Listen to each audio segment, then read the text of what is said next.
does it mean for people who were violated by illegal laws? In the case of the Emergencies Act, what about the hundreds of families who illegally had their bank accounts seized? What action do they have against the government?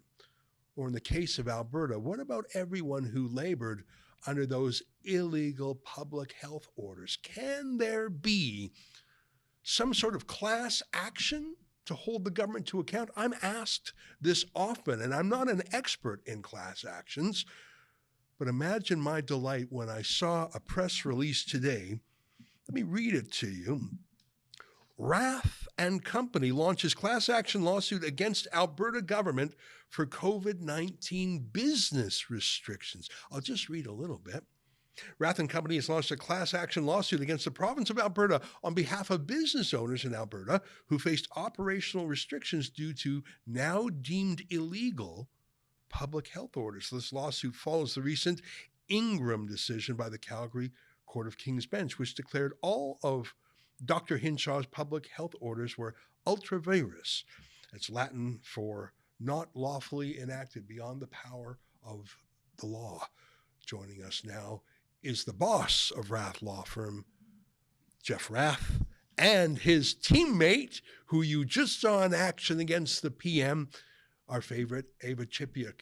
I can't believe the dream team that has come together to get a little bit of justice in Alberta. Welcome to both of you guys. Well, thank you very much, Ezra. It's a real pleasure to be here. Thank you.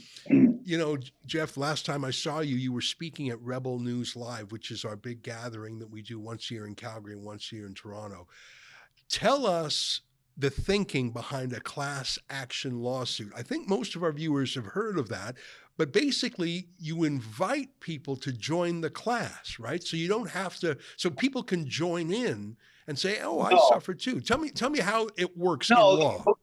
Sure. The way the law works in Alberta is that everybody is presumed to be a member of the class unless they opt out of the class. Oh, okay. So as things now stand in Alberta, up through certification, our firm is currently proud to represent every single business owner in the province of Alberta, or individual whose private interests were affected in an economic sense by all of Dina Hinshaw's completely ridiculous lockdown orders, which aside from the fact there was never any evidence that they did anything to ameliorate the spread of that Chinese cold bug known as COVID-19, that not only did those lockdowns do nothing to ameliorate it, but the lockdowns themselves have been determined to be illegal. So in a legal sense, all of the economic losses that flow from those illegal orders are actionable, and we will be seeking compensation from the government of Alberta on behalf of every business owner that was illegally affected by the Jason Kenney, Dina Hinshaw orders. And as a result of, and just quickly, as a result of the Ingram decision, and all of those orders being declared illegal, that's why all the provincial offenses against the churches, against individual business owners like Chris Scott that were charged for violating the Public Health Act have been withdrawn and thrown out of court, because how can you prosecute somebody for an illegal order? So obviously, as a firm, we're very proud of the fact that it was our arguments on ultra vires that resulted in freeing all of our fellow citizens from that tyranny, and we're now going to be seeking redress on their behalf from an economic perspective. You know, I'm so glad that's happening, and I know Chris Scott a little bit. He's the proprietor of the Whistle Stop Cafe in Mirror, Alberta. By the way, amazing hamburgers. I've been there myself.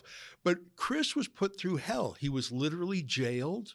He was put through years of illegal prosecution. And at the end of the day, they just dropped him like a sack of potatoes and said, oh, sorry, I guess that was, but he wasn't brought back to even. He was not compensated either for the disastrous prosecution of him or what they did to his company. They just sort of said, oh, we're not going to prosecute you anymore. So I'm so glad that this is what I mean about the arc of justice. It's, it bends, the arc of history bends towards justice, but it takes a while. Ava, you have been in the thick of the freedom movement since early days. You were there in Ottawa with the truckers. You were there at the Public Order Inquiry Commission. That was the Rouleau Commission that was sort of a, I'm not going to call it a sham. There were some useful things that were revealed, but it certainly wasn't an independent court hearing like we had 2 weeks ago. Tell me what your involvement will be. Obviously, you're a lawyer, but I think you've got connections in the freedom community. Does that help here at all? Does it help to have people sign on, or like Jeff says, is sort of everyone deemed to be part of the class action from the beginning? Yeah, no, it's everyone's already in the class action. So only those that want to opt out will be opting out and contacting us. But I think what's helpful, given that I've been involved in the freedom movement, as you say, is that we're able to get the message out. Is even today, it's clearly getting a lot of attention, which is great, so that people understand and start to appreciate that there's somebody that's trying to do something for all of the harms that have occurred over the last few years, and maybe it'll entice people in other provinces to do the same as well. So I hope that helps at least, and I'm very eager to be involved in this and happy to be working with Jeff on this, because you could really see how those mandates affected businesses, and they were targeted and took on this massive financial burden for the benefit of public in general, and nobody really thought too much about them, and so we're bringing some attention to that now. Yeah, and obviously, Ezra, with regard to this lawsuit, we've been planning this since we first filed on behalf of Rebecca Ingram way back in 2020, when they came down with the ridiculous lockdown orders, telling us how many friends that we could have in our homes for Christmas and Hanukkah. If you recall those silly orders, you were allowed, married couples were allowed to have 2 friends, single people could have 2 friends, all that silliness that came out of Hinshaw early in the pandemic. We've been in court for Rebecca Ingram since the fall of 2020. And of course, the big victory for us in the Ingram case is we planned from the outset to argue the ultra vires point, and needed to win on the ultra vires point, not the charter points, because in finding that the orders themselves were ultra vires or outside of the scope of the Public Health Act, there's a section of the Public Health Act, believe it or not, that we say should be repealed, that prevents lawsuits against public health officials and the Alberta government in the event that they pass lawful public health orders that cause massive damages and economic losses to people that are, that are in effect being asked to, or told, not last, they're being told to lock up their businesses for the benefit of everybody else. In effect, having their property expropriated without compensation is the way that the Public Health Act is structured. But because the Court of King's Bench ruled that the orders were ultra vires, the Public Health Act,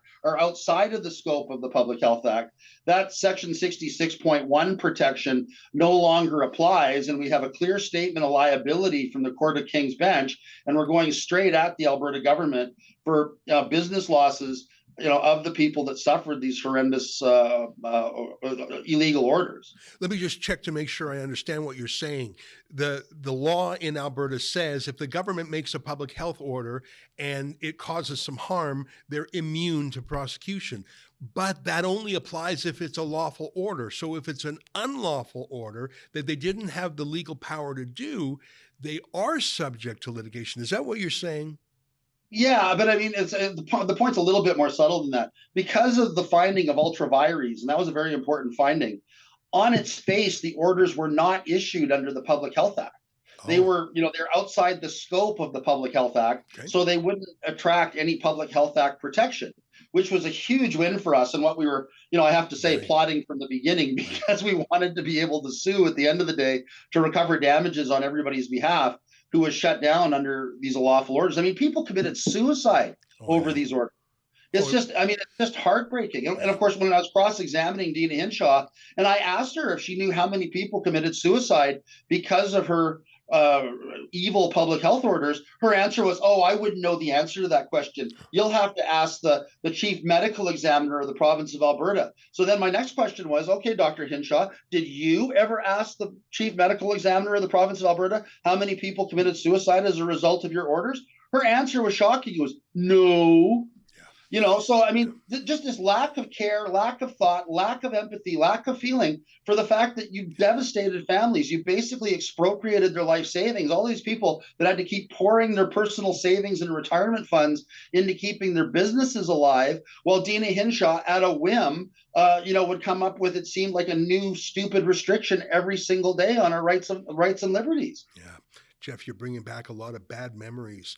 I've tried in some ways to forget what life was like back then. I mean, we at Rebel News fought very hard. We had the Fight the Fines project, where we tried to help people big and small fight against it. That's where we met your client, Chris Scott. But I forgot about how atrocious it was. Hey, Ava, I got a question for you. Again, I'm a former lawyer, but I haven't practiced law in a while, and I've never done any class actions. I understand you guys were in court yesterday before a judge seeking certification of a class action. Am I right on that? And what does it mean for the class to be certified? And correct my terminology if I got it wrong. I'm just not that familiar with class action lawsuits. Well, I'm getting to know them as well. So it's a learning experience for me. But it was a case management meeting yesterday. So it wasn't the certification hearing yet. That's going to come up likely in September. So that's going to take a little bit of time. In the case management yesterday, it was really to find out whether or not, or what the province's release is that the province made it known to us that they were going to be challenging the certification. So one thing of note for yourself and your audience is generally certification, that step, from my understanding, is that it's not the most difficult test. It's not whether or not the lawsuit is valid per se, but whether or not it makes sense for the court and the court system to put everyone together so there's not 100 or 1,000 or 10,000 lawsuits. It Right. makes sense to put everyone together in the efficiency of the judicial system and all of that. So the question that we're going to be posing to the court in September, unless the province, of course, changes its opinion on this, is whether or not it's going to be certified and all businesses can come together under this one lawsuit.